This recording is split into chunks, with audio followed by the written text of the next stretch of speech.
not a game, it's a rich thing. What's up, y'all? It is Tasha. I am back with another Married at First Sight review, y'all. We are almost at the finish line with season 15. Can we all get a hallelujah? Okay. So if you are new here, thank you so much for stopping in. Please do not forget to hit the like, subscribe button, and hit the comments in the comment section below. If you are not new here, y'all know how it gets down. Please sound off in the comments because this was some foolishness on this part one of the reunion. Okay, so let's just jump into it because I originally thought I would not have a lot of notes, and then I had a lot of notes. So let's get started. So of course, Kevin Frazier, he's the host. I was like, I'll reserve my comments for now of how I feel about him being the host, but I still feel like he does not really watch the season. So him being the host of these reunions, it's difficult because sometimes he says things that just doesn't make sense for the rest of us that have watched this foolishness all season long. So everyone says, it feels good to see everybody. It's been 5 months since the wrapping of the show. Nate said watching himself on TV, he saw blind spots and he felt like he could really push harder, and it was really a learning experience for him. So he will course correct going forward. Kristen says she finds out that she over enunciates a lot, and Alexis says she under enunciates with, mispronouncing celibates all the time. Miguel says, he learned he's stubborn. He has some things to improve on. Justin says it was an eye opener, and he's like, I cry a lot, but he says he can develop some tough skin. But I realized there were times when my wife really needed me as well. So they review Stasha and Nate's sexcapades package. I was not interested in seeing it during the season. I'm not interested in seeing that in the reunion now. They said that they were really just going with the flow and being open. And then she lets us know that when they had the whole vibrating panties thing, that it broke, and she was just sitting there for it going off like 15, 20 minutes. And, she started to get numb. And I was like, Stasha, you could have just excused yourself and removed the vibrator from your panties. It would have been that simple, and rather than you just continue to sit at the table and just be a distraction for everybody else. Just saying. So Kevin asked if anyone is not on good terms, and I said, okay, I guess we are starting the mess early. No one says anything. He asks if anyone has blocked anyone from social media.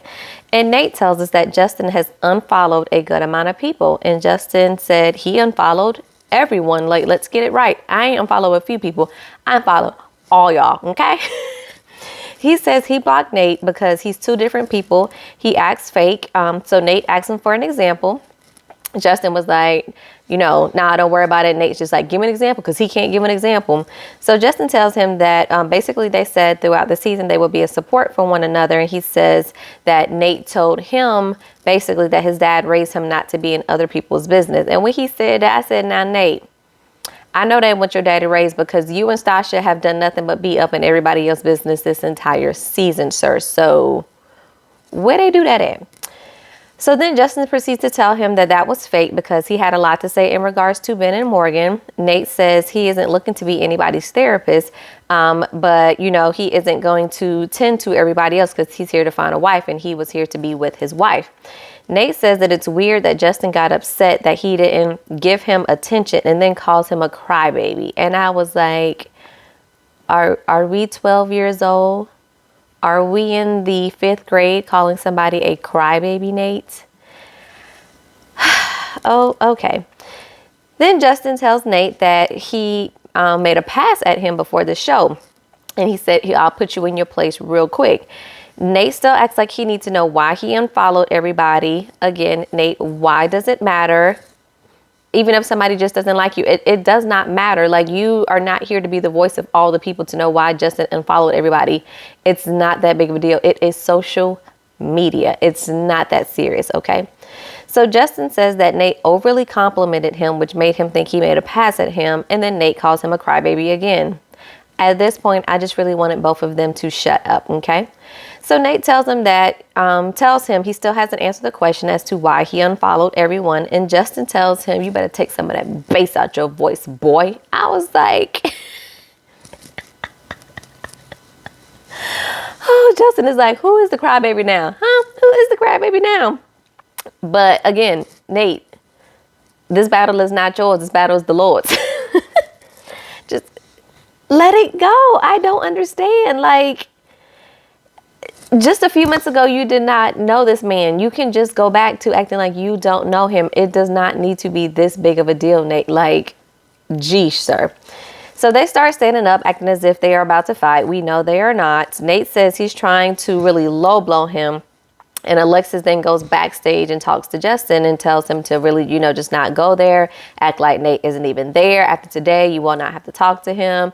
Nate is on the other side with everybody else. He's cursing. Morgan is saying basically that Justin has to go low because that's the only place that he can go. Stasha and Kristen have comments to make. And why do all of y'all care so much? And Morgan, don't nobody want to hear what you got to say about nobody's situation, okay? I don't care if I don't hear 2 words from you this entire reunion. Sit there in your little dress and just be present because you were on the show for a hot minute. But we really don't care what you got to say, okay? Now let's move on. So then Nate comes right back when Justin comes back in and tells him he still didn't answer why he unfollowed everyone. Nate, sir, you're starting to look real thirsty at this point. It's overkill. And at this point, I really wish that Kevin was the proper host and reeled all this stuff in, because this just went on unnecessarily way too long. Like, nip it in the bud, cut it out, and let's move on to the next topic, because this was just too much. Kevin then ends up asking, why he unfollowed Kristen. Justin says behind closed doors, she acts one way and she was another way with Alexis. I ain't saying he wasn't lying, but I could definitely see that with Kristen, because I feel like all season she would act real tough when she was with the group or when she was just with the girls. And then she would get to be alone with Mitch and she would basically just melt like butter and act like whatever you give me is good enough for me. So I could see her, playing the side and actually, being a little two-faced there. I'm just saying it ain't too far-fetched for her, okay? He says he unfollowed Lindy and Morgan because they were supposed to go on a hike together and they didn't go. And I think just the 2 of them ended up going, and that made him upset. And I was like, now, Justin, you being real petty. That is real petty. Unless pieces of that story is missing, that's super petty. And then he said he unfollowed Stasha for no particular reason. But again, it makes sense. He doesn't like her husband, so it's really no need for him to be following her or her to be following him either. So that I get. Nate keeps talking about the following, unfollowing, says he just wanted to speak his truth. Justin says he called Nate gay because of the compliments from Nate, and he said it thought it was weird because it happened multiple times. Kevin says that one man complimenting another man does not mean they are gay, just like a man complimenting a woman doesn't mean he wants to sleep with him. And I definitely agree, Kevin. Now let's finally move on from these 2. But before I move all the way on, I just wanted to say that I don't appreciate, how Nate kept acting like Justin was behaving this way because he's just so overly emotional and he's just crying, because it's just like, why are you acting like that is a negative for a man to be in tune with his emotional side and crying? Like, yes, Justin is emotional, but we are all human beings. We all have emotions. And the fact that I actually commend him that he was still able to show this much emotion on national TV, especially being a black man, because that's not seen a lot.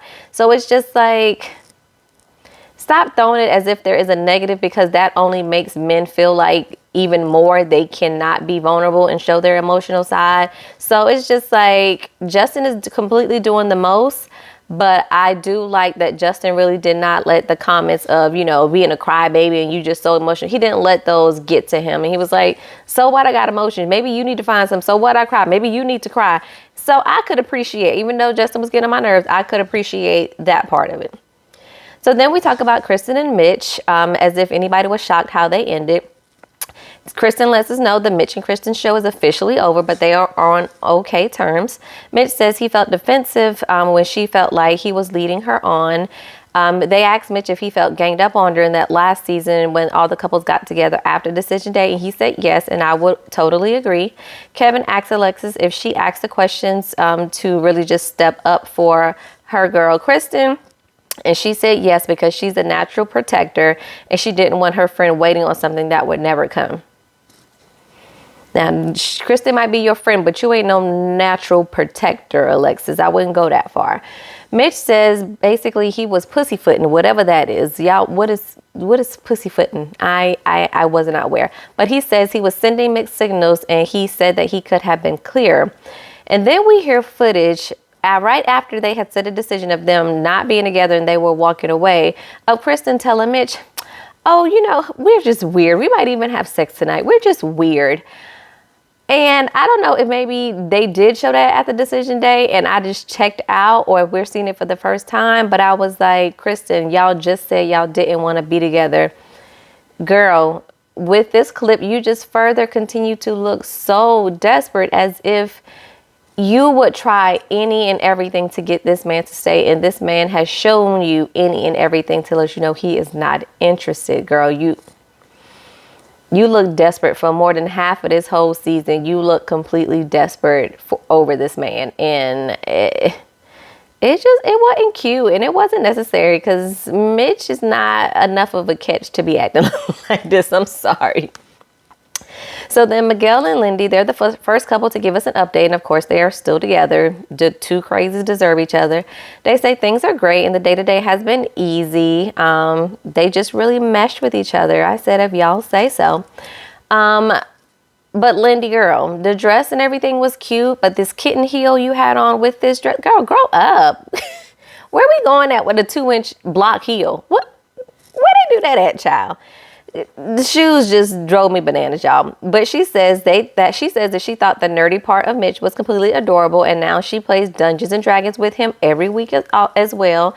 They revisit the couples retreat. Miguel said he apologized a lot, but he was really emotional and physically drained during that retreat, and he was really leaning on her to recharge him a little bit and wanted to feel love from her. Well, you can't say that and then you plan the whole prom and everything around her, and then you still expect her to cater to you. You can't have it both ways, Miguel.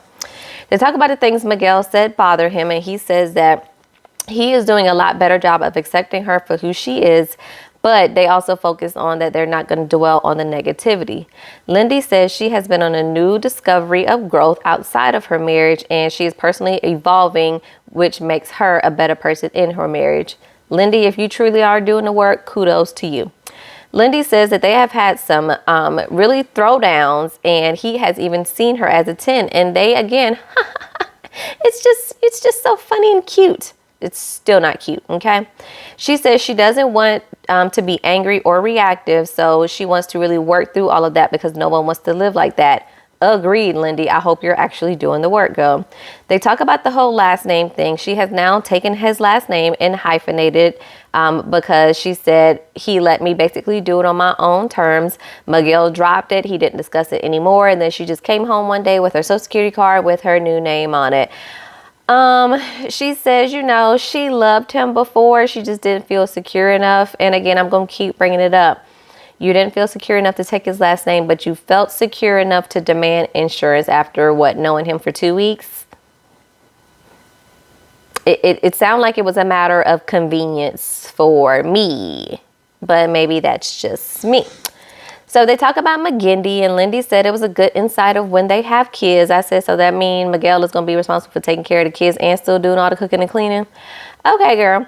They talk about kids. Miguel says they want to get a house first, and then maybe a year after they've been in the house, they will start working on the kids. Lindy says she is ready for a kid tonight, and I said, please, no, ma'am. No, sir. You don't need to procreate. Not right now. Not right now. Miguel said really going into this whole situation was a catch-22 because he said he was really being a little skeptical, but at this point where he is, when he decided to say yes on decision day, it was a firm yes, and that's what they were doing. And then Kevin says, well, good, because everybody was rooting for you since day one, Kevin. Who is everybody? Who was out here rooting for Lindy and Miguel to make it work? Not me, and not a lot of people I know. So next up is Stasha and Nate. Stasha looks amazing, okay? And thank goodness Nate has let go of them damn braids. Of course, they are still together because, I mean, they look good together. And let's be honest, it is the looks of it all for them. Kevin asks if they have moved in. Nate shakes his head yes, and then Stasha shakes her head no. And I'm like, y'all don't know if y'all live together? What's happening? What's happening here? Nate says that he still has his lease for another 8 months. So they are going back and forth until his lease is up. And they say, this is great. It works for us. Now, y'all, I ain't the best at math, but 8 plus 5 is 13, correct? Correct. So unless he potentially signed it had to have been an 18-month or more lease. Initially, if we're talking about, 8 months still left, it's been 5 months since decision day. They were already in the shared apartment for 2 months. So it's giving red flags of either he did truly sign a longer lease, or he signed a brand new lease, shortly after decision day or somewhere up in there, because things were looking a little bit sketchy and they were unsure if they were going to be able to stay together or cohabitate. I mean, maybe it's just me, but something about that was giving red flags, because they were acting like everything was great, but yet there's still 8 months left on a lease. Nate says he feels a little uncomfortable moving into her place because their homes are in different areas, so they've agreed on this compromise. Seems more like Nate is just going with whatever. I mean, seems like Nate is wanting to go with this and Stasha's just going to go along with it because they have the money to break a lease. I mean, I know San Diego is expensive, but between the two of y'all making close to $500,000, if not more, y'all have enough money to break a lease if y'all really wanted to live together. That's all I got to say. So they revisit the time Stasha was trying to force him to say, I love you. And she felt that if they were moving really slowly, they wouldn't get the true essence of who the person was. She wanted to get everything done fast and move forward, while Nate wanted to move slowly with opening up. So they were on two completely different pages. He says that she really needs a lot of attention. He needs to tend to her. And this is my woo-woo baby. This is my woo-woo baby is what he said. And I said, this is your little baby? Okay. They say they are doing well with compromising in their communication. They have the hard discussions and they are always around each other and haven't gotten tired of each other yet. Kevin asks if she feels like she's getting more from Nate, and she says she's getting more, but she still needs more emotional and mental stimulation. Of course, it's never enough for Stasha. It's never enough. But she's saying that he says that, he, of course, just needed a safe space to be vulnerable. She's trying to understand because she's like, I'm giving you a safe place. And she's basically demanding that he kind of opens up to her when he's not completely ready. And again, things are great for y'all, right? Things are just great. So we see Stasha still trying to control everything because they talks about cooking. She's like, kind of want to help out cooking. And then he chops up the onions wrong. And then I go in there, chop up the onions. And then I get mad that, he's not helping. Stasha, okay, girl. Nate tells us that, he has told her that he loves her. And he says it almost every day now. And Stasha said, when he said it, she was like, finally, because I already knew it. He just needed to say it. Okay, Stasha. She says that he told her in the honeymoon he was falling in love with her, and Nate said, really? That was kind of just the excitement of it all. I didn't really necessarily mean that. And I'm like, I think we can all agree you didn't mean that, but Stasha definitely took your words for, I'm falling in love with you, meaning by tomorrow I'm probably going to love you, I think is where her mind went. So they start arguing about it, and I don't care because we've seen this all season. They then show us a clip that we didn't see where Nate set up this little DIY project for them to create a selfie wall. And I'm like, of course y'all would, because y'all enjoy the optics of having a husband and a wife and being a power couple to, whatever extent you need to do it. Kevin asks if Nate still does things like that. Stasha says yes, but it sounds hesitant as she says it. And she's kind of looking at Nate for confirmation as she's saying yes, as in, is what you do is similar to this? Are we gonna lie together, or is it just me? Yes. Okay. She says he does little things for her here and there, like flowers and cards. And then Nate immediately gets annoyed because he says it's always a but with Stasha, and there's always something that they are working on. He said he like planned a ski trip or something, and she basically is like she's dismissing it. And Stasha says, yeah, you do things. And Nate starts to, kind of, and she pointed out they went, I think, axe throwing and somewhere else. And she was like, well, those are, things you want to do. I wouldn't necessarily chose those things, but I went, and I had a great time to spend time with you and things. But that's really making it seem like, well, that's for you. That's not something that's just for me. Nate says that he thinks that she appreciates him, but she just doesn't give him the credit.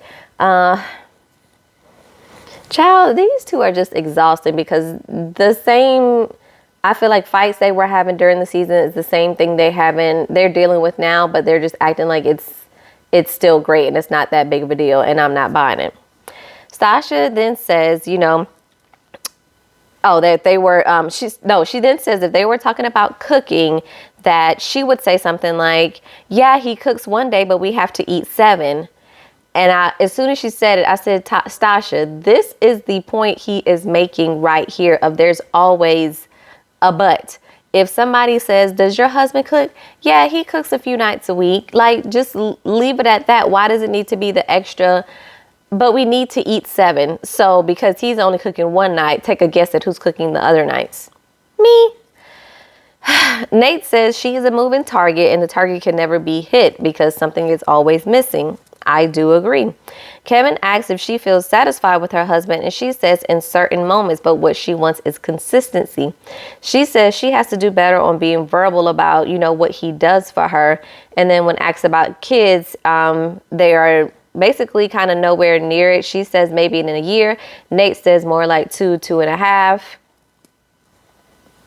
We'll see if y'all are married that long to make it, okay? Nate says he thinks it's really an emotional connection that they need to work on, and it's that they need to work on, not just him.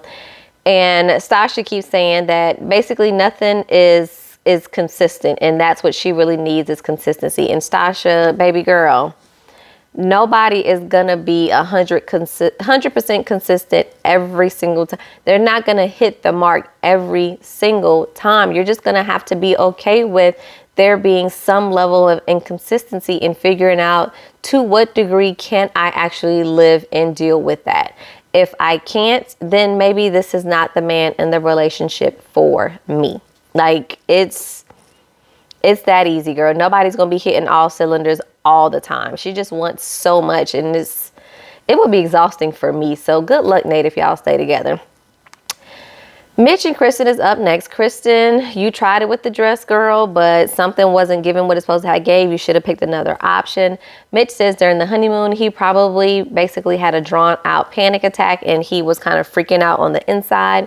Kristen says at that point, kind of the honeymoon, they were spending a lot of time together, but then he wasn't really touching her at all, so she thought that was odd. She didn't think it was a chance that he was not attracted to her, and when he said it, she really didn't believe him. They then bring up him still wanting to have sex with her, although he was not attracted to her. Mitch said that he felt like that after he kind of got it off his chest, he could really kind of have a sigh of relief. He could be himself. And then basically by the time they went to bed, he felt like she had handled it with grace, and he really wanted to show her some affection and kind of just got caught up in the moments, I guess. Until this day, she still doesn't believe that he was not attracted to her. And I'm like, well, Kristen, that's what the man said. So let's believe the words that are coming out of his mouth. Mitch says he does regret telling her that, and tells us that he realized and that she realized that he was very easily excitable. And I was like, I don't even want to picture that. That visual is a no. They then show us another before scene clip of them talking about hobbies. And Kristen said it was a trigger for him to ask about her hobbies. And while they're in this clip, he's asking her, and then she brings up, acting as if this is a dumb question to ask. Do I have hobbies? Do I walk the dog? Do I cook? Do we go to the beach? And he's like, yeah. And she's like, well, do I have hobbies? And then he kind of by default was like, yeah. And I was kind of looking like Mitch, like, So now any and everything is counted as a hobby, girl. I have to walk the dog and cook as well. And I don't call that a hobby. That is a necessity of the activities of daily living I must have and do to have a functioning household. But that is not a hobby that I enjoy doing, Kristen.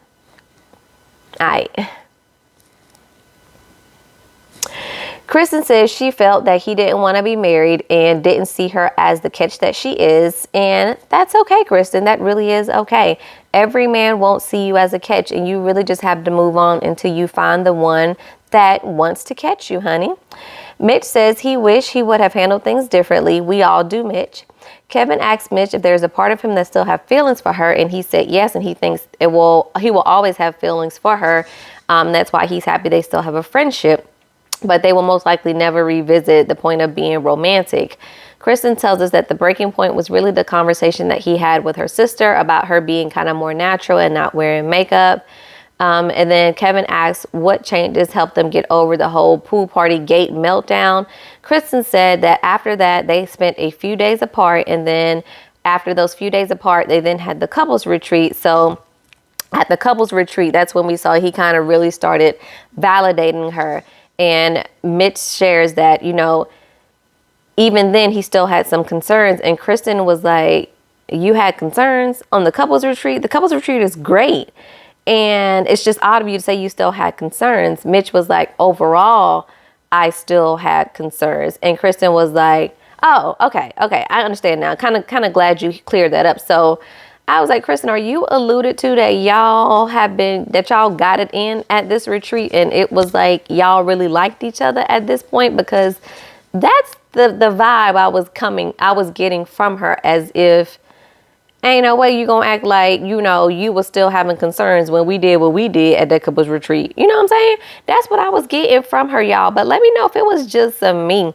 But at this point, if y'all did do all that, Kristen, you play a part in all this as well. You are at fault for some of the emotions that you were feeling, because I believe you thought, again, whatever you had to do to change his mind, you were willing to do. And unfortunately, it didn't matter what you did. You were not this homeless looking boho chic beach babe that Mitch wanted. So he was not going to be attracted to you, girl. Just know.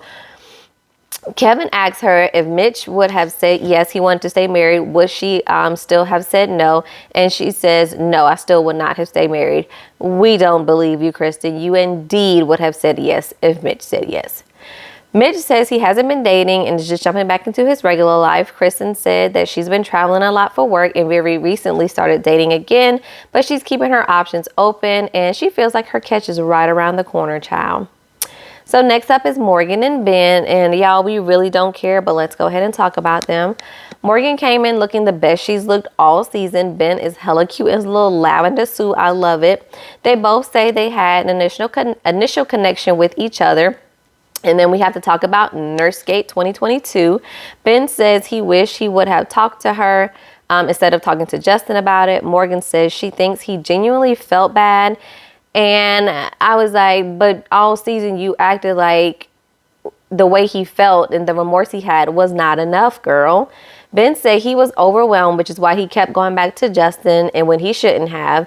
She says she understands the need for wanting to talk to someone about it because, it's a hard process that they go through. And I said, but you really don't, because I don't think you really wanted him talking to anybody about you guys and what y'all were going through. Ben says that Justin really did him dirty by putting him on speakerphone when they had those conversations. Morgan says, she doesn't regret that, she didn't really pause the relationship to try to reset, but she says she thinks she ended things too early. And the only thing I can think of is so you can be a further asshole to Ben is why you wish you didn't end things as early. Because she then proceeds to say that they just weren't a match. So again, why did you think you ended things too early if y'all just were not a good match? Just let it go and let both of y'all move on, okay? Ben says he realized he has not healed his inner child and he was not ready for marriage. Ben said he reached out to Morgan a month after they had made their decision. They went to brunch. He apologized for everything. And guess what? The apology finally was good enough for Morgan because she said it made her feel amazing.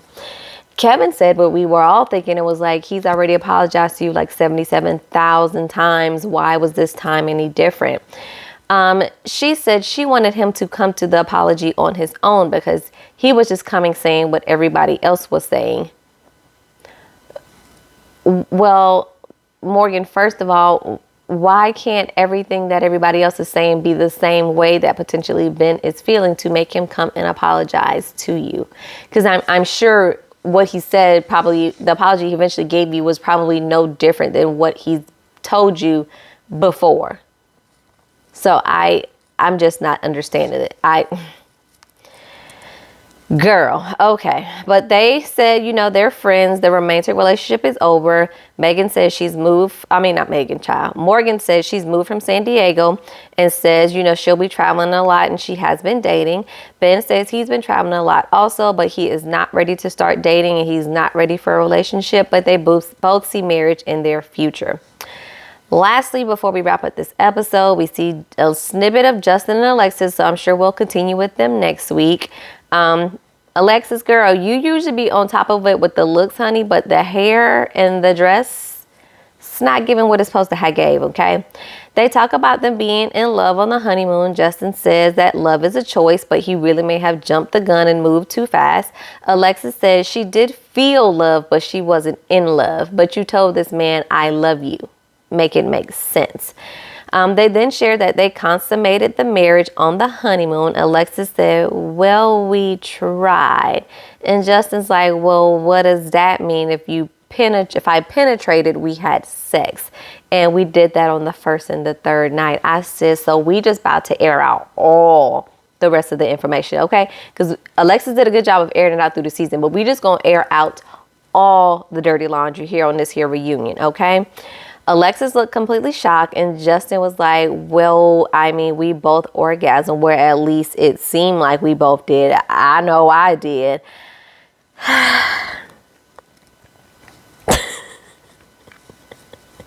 Y'all, this is too much information.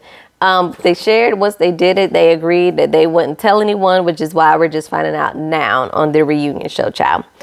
Justin basically then tells us that he saw the shade that she would throw at him when she was kind of in her confessionals and doing her kind of outside commentary. And Kevin asks, if they are together, and they say no. And I was like, why would you ask that? They broke it off a day after decision day or that same night or whatever it was. Like, we already knew they were not together. Kevin, watch the episodes, okay? Justin said he broke it off. Alexis says no, he didn't. Alexis said she asked for the divorce because there was no hope for the relationship because she felt like she was losing herself and she didn't have space to be herself. Alexis says she just wanted to be free. Justin says, she is gaslighting him just as she's done the entire season. And at this point, Justin has gotten on my last nerve, but I can do nothing but clap and say, bravo. She did indeed gaslight you a lot this season. So I'm glad you are finally speaking up to yourself and recognizing that this is definitely Alexis' MO, okay? Justin said she came to him when she had, I guess, went out one night, and she came to his apartment after the club, and Alexis denies it, and Justin says that she's a compulsive liar. And I was like, well, Justin, we calling her a compulsive liar? Things have must got real ugly between the two of y'all since then, because the whole season it was baby, pup baby, I love you, pup baby. And now people is gaslighters and compulsive liars, child. Whoo, y'all, we will be back for one final review as we wrap up season 15, y'all.